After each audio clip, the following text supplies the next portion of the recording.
Boys Nedu het beslis 'n slag met honde, Punch, take 5. maar sy gawe het van hom 'n uitgewekene in sy eie gemeenskap gemaak. Bang, bang. Sy bure sê dis net hekse wat so goed met diere kan kommunikeer. Back, take 5. Hy moes uit Ngangalizwe vlug en voer nou 'n karige bestaan in Mthatha, waar hy straatvertonings doen vir skenkings. Amber punch.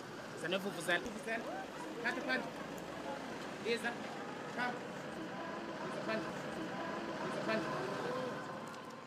Nedu droom daarvan om 'n beroepshondehanteerder te word, maar op die oomblik woon hy in 'n verlate baksteenfabriek. Is dat tot? 13. Hy's werkloos en verwyl sy tyd deur sy 12 honde op te lei. Move. Move touch. Hy bou self sy eie hindernisbaan. Sit touch. Sit.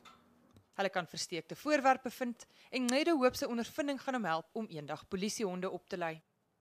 Trainer izinja ngesatsen into bandizithanda. Ek lei die honde op omdat ek lief is vir hulle en dit maak hulle gewillig om vir my te luister. Ek doen dit nou al vir 3 jaar en leer hulle dinge wat mense kan help. Zenzayo kuphathi basket. This is a punch. Intussen hoop Nedu sy bure se siening van hom gaan verander.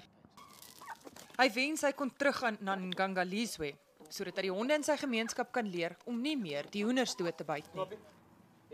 Intussen maak dit hom baie gelukkig om sy beste vriende 'n drukkie te kan gee.